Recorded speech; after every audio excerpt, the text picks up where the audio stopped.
Alright guys, back on my mom's car today. Gonna have to change out the AC compressor, recharge the system, change the O-rings on everything, change out the desiccant filter in the condenser, so I have to remove the radiator. So this is pretty extensive as it goes for like DIY stuff.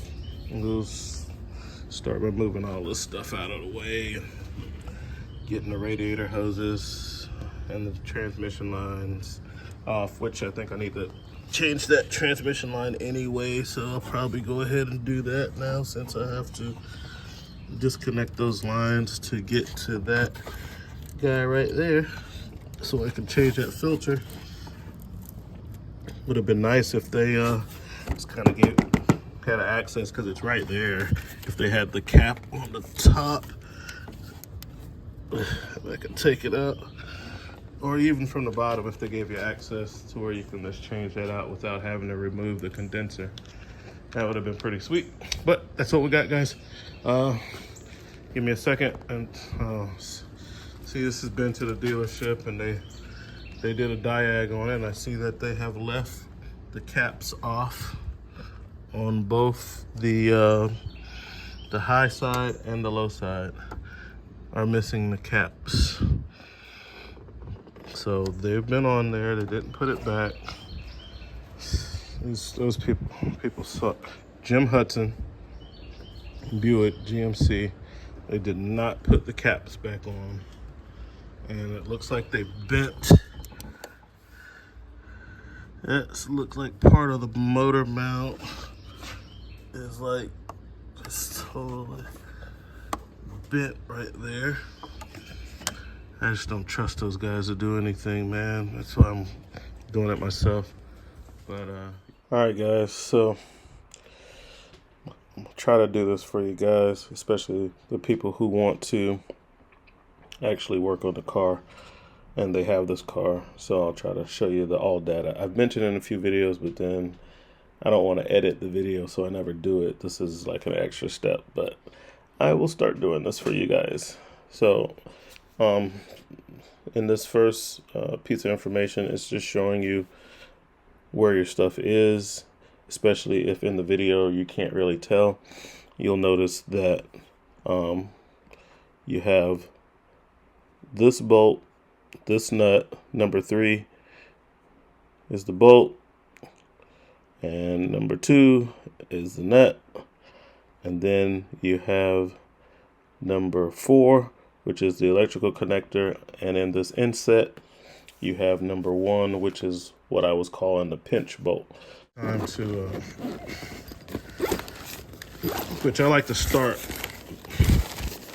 by there it is. That's my pump. Get my gauges out. My gauges. Start by hooking that up, and I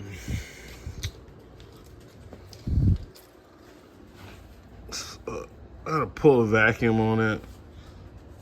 I gotta evacuate the system, and then I'm gonna pull a vacuum, make sure it's not leaking anywhere.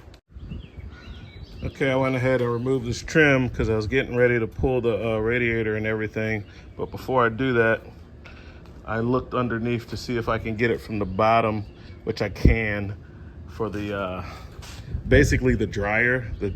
This car uses a decadent filter. It's kind of like the little absorbent silica packs that come in certain items when you buy it, but this is like especially made for this, and it goes into this cap right here. So I'll just have to remove this shroud, and then what would be in the way is that lip. So if I could get it from the bottom, that would be cool. This little piece of whatever, this bracket, that might end up being in the way, but if not, I'll be able to get it from the bottom, which would be preferable. Like, I It's one of the first things to tell you to do. Preliminary procedure, remove the condenser. And that's quite a bit more work, and we don't really have to do it. Now, in the instructions, it also states that if you don't have the system open for more than 4 hours, you should be good on the filter, but I'm going to change it anyway because it's been in there for, 14 years, 13 years, 13-year-old car. I'll go ahead and change it while I'm changing everything else out. Okay? The whole thing. And I'm going to make it to where I can get it out the bottom because they should have just, it should make it accessible from the bottom. That we'll be working with. It's right here. So not so bad, man. It's just a 2-bolt compressor and it looks like pretty easy to get to. It comes out from the bottom right here. So this is not looking too bad. So let's take a look at some of the procedures so you guys can have the torque specs. So I'm not going to read this to you because you know how to read. So on the screen is the procedures, and this all data you can get the DIY. You can pay like $20, guys, and you can get this for a month. It's worth it even if you're just doing one thing. If you're saving like this whole ticket, and I'll put on the screen a screenshot of what the service writer texted us about what they wanted at the dealership to fix this, which is like $2,300. It's worth it to pay the $20 to get the all data for the car that you're working on, so you can know the right information.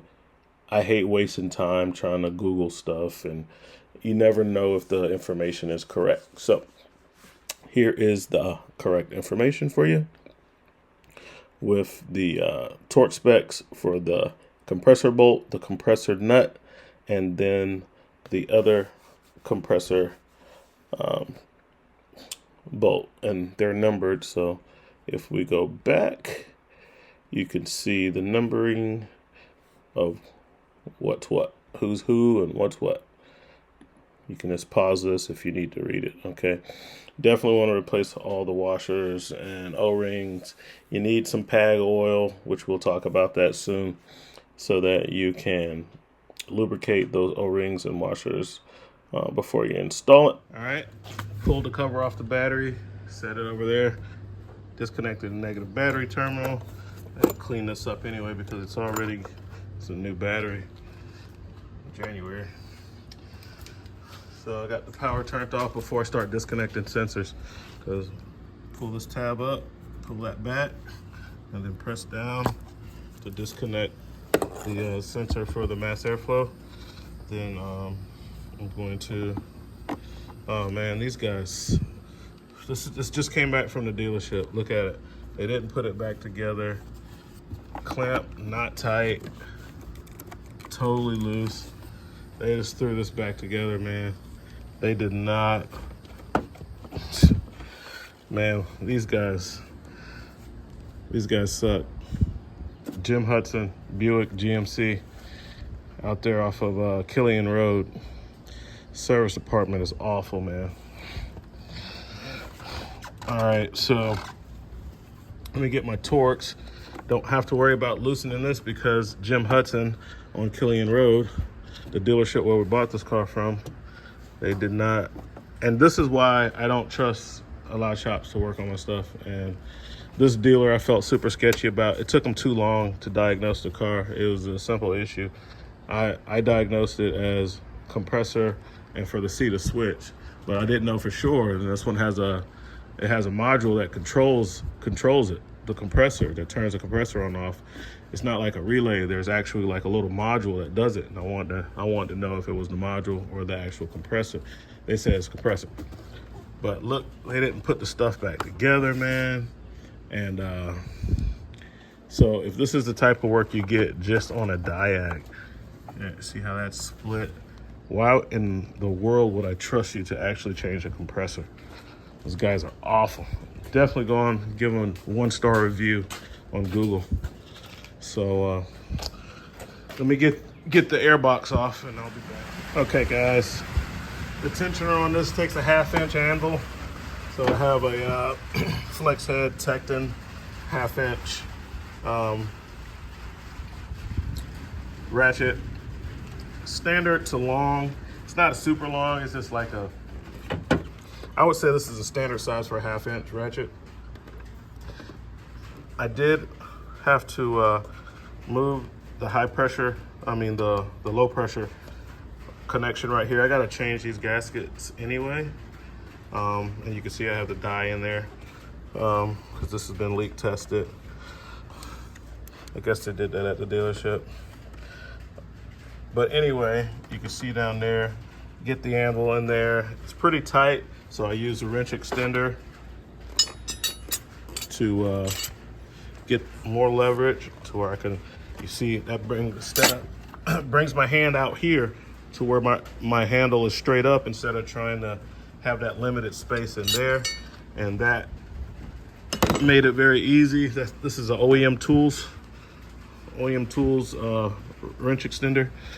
So I use that to take the build off. So I slipped it off the alternator because it doesn't give you a whole lot of room. And I'm gonna get my hand down there, take it off the compressor, and put it back on the alternator. Just kind of try to keep the build somewhat in place. Get the since this is flex head, I could just move it out of the way. I'll be taking it all the way out anyway. Let's talk about the belt tensioner, because to get the belt off, so right here, this is a better view so you can see it, just in case you couldn't see it in the video. So the belt tensioner takes a 1/2 inch drive anvil, and it's not very easy to get to because you got like a motor mount bracket sitting right up top, but you can do it. And this is the built routing. So take a look at the built. There is the built routing for you guys. And so the procedures, according to the book, is that the first thing you want to do is remove the engine mount bracket. You don't have to do that. I showed you with a ratchet and a wrench extender how you can get that off anyway, and get that idler pulley. So and then I had a pry bar to get this started. So to get my anvil in here, I got it started, and then I used the pry bar to like put the ratchet on the rest of the way. And now I'm using the pry bar to get the anvil out and start disconnecting my high and low pressure AC lines back here. Get that out of the way. So I use my 1/4 inch snap-on to get this bolt out for those lines for that high and low pressure side, and it just pulls right out. The gasket is all messed up. You gotta replace all the washers and gaskets when you're fooling with this stuff, or you're gonna have leaks. You can see the dye that's been ran through there, and this compressor is trash, so I'm not worried about trash getting into it. But on the new one, I definitely will be, and I'll leave the plugs. It should come with some plastic plugs, and I'll leave the plugs in until I get it all the way installed. But for this one, I'm just getting the lines out of the way because I don't want to damage these aluminum lines at all. The oil filter is kind of in the way. If you remove the oil filter, it's a much easier to get to this bolt with a regular ratchet. I started off with this little snap-on swivel over here and this Koken nut grip 13, and that was working pretty good till it got super loose and I had to twist it out the rest of the way. I just used the long neck 1/4 inch snap-on, took it right out, no problem. Should have used that to start with. Like I said, if I removed the oil filter, it would have been a lot easier to get to that, but nevertheless, it is doable without touching the oil filter. And now we only have 2 more bolts, guys. On the compressor, there is 1 bolt. Both of the bolts are on this side. So as you're facing it, as you're facing the clutch, they're both on the left side, and they're right on top of each other. So those, don't know if I can get that from underneath. I don't think so.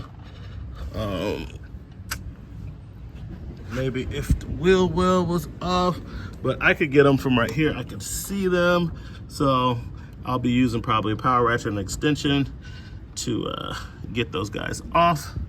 So let me work on that, and I will move this build out of the way a little more. That'll be in the way a little bit for my top one. So I'll move the build out of the way and start working on those 2 bolts that hold in the compressor. Now we're gonna go back to the video.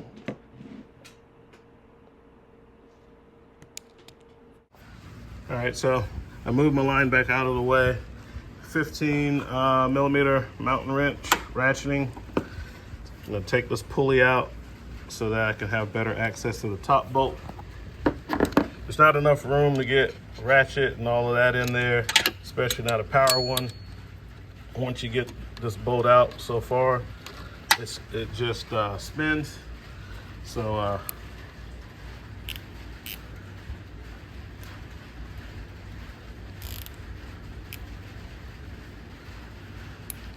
I use wrench. So I'm using these flex head, these mountain wrenches, and they work out pretty good for me. I've already started loosening this up. I guess you could use whatever flex head box wrench that you have. I just find that these mountain wrenches are clutch, and it's just so easy to use them with that 0 degree offset. It's just a dream to work with. So that's what I'm using to take them off. And once we get this off, you'll be able to see the top bolt. I will take off the top bolt, then the bottom, get underneath and catch the compressor. It's definitely gonna wanna fall. Got my AC line sitting since I had it loose from the compressor, and I got the low pressure side loose from up here. It was just totally easy to move it all the way out of the way. Now we can just work on this pulley. The book time on this, according to all data, is 2.4 hours. So that is the flat rate on this job. Don't know why they were charging $2,300, why they quoted that on the diagnostic when the book time is. I'll have to get the sheet. I'll let you guys see it like I do. Let you see everything, and I'll show you. We'll look at the breakdown, see what the parts were, see what they say the labor is. I know all data says it's 2.4 hours, and I see why, because this one is pretty easy, man. It's not buried. It's easy to get to. It's wide open at the bottom. And I don't even think they were planning on removing the condenser and taking out the that dryer filter. I don't think they were planning on doing any of that. I think they were just gonna swap the compressor, recharge, and let it roll. So I'll spin the rest of this out by hand and get this pulley out. But like I said, we'll grab the receipt when my mom picked up the car, and we'll see what all they had written up on there. Okay. All right, I'm pulling the pulley out. I'm holding the stuff that's behind it. And now the pulley is out. We'll just put that in the snap-on parts tray and keep this covered up. Don't want any trash getting in that AC line. Got that wrapped up pretty good. And now you can see, if you go ahead and remove that pulley, it makes it a lot easier to get to your nut up top and your bolt at the bottom for this AC compressor. This is just a 2-bolt. So you don't have to fool with the wheel well and all that stuff. You can hit everything from the top, long ratchet, flex head, and extension. I don't see myself having a problem. Might even use, get my Mac Tools power ratchet and just buzz those off and be done with it. But yeah, that's what we got, guys. And there's my wife coming home. Let me start working on these two, this nut and this bolt, and we'll get this compressor out. All right, I'm going in with my long snap-on locking flex head. This is one of the longest ratchets I have, and it wasn't that tight. You can see, 15 millimeter. I'm using flank drive extra sockets, so they have a very tight fit, tight tolerance. So that's the nut that I'm working with right there at the top, and then the bolt at the bottom. Even with, let's see, let's knock my flex head, which of course I have in the free spinning. Get that on. I might have to use my other hand to press the socket on. Like I said, these sockets fit kind of tight, guys. So this top one, I could go ahead and spin that nut off. I already have that loose. Let's go ahead and spin that off, take it out. So that's the guy at the top. All right. And then now that's just sitting on that stud. So you see how we'll have to push it forward to get it off. So it's gonna hang on that stud. So I'll go ahead and remove the bottom bolt now, get that out of the way, and simply pull.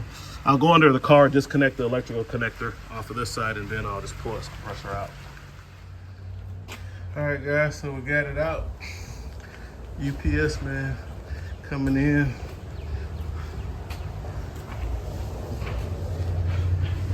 Those two bolts from the top, and then at the bottom, there's like a, almost like a hanger.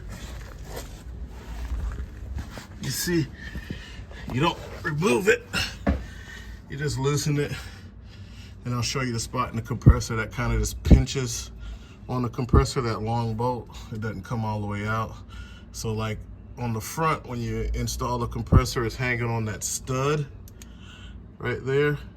And that's holding it. And then on the back side, before you bolt it up, it's hanging on this guy back here, okay?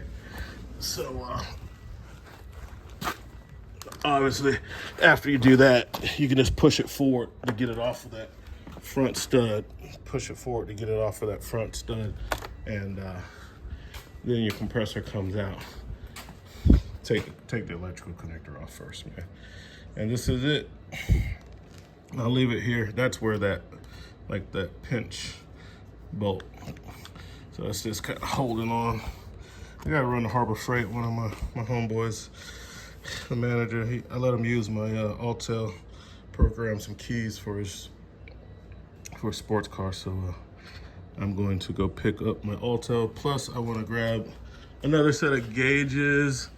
I got these gauges online, and I want the gauges that go down to the negative numbers. Like this one has 0 and then it says -1, but I want the ones that go like to -30. So I'm gonna go pick me up a set of those gauges and come back and get my scanner, of course. So, all right, guys, so that's it. Pretty easy job. I've been fooling around, talked to my mom and dad and everything. 323. I say it only took like 45 minutes to take that off, to do that, and to take it off. So another hour to put it all back on, recharge the system, and then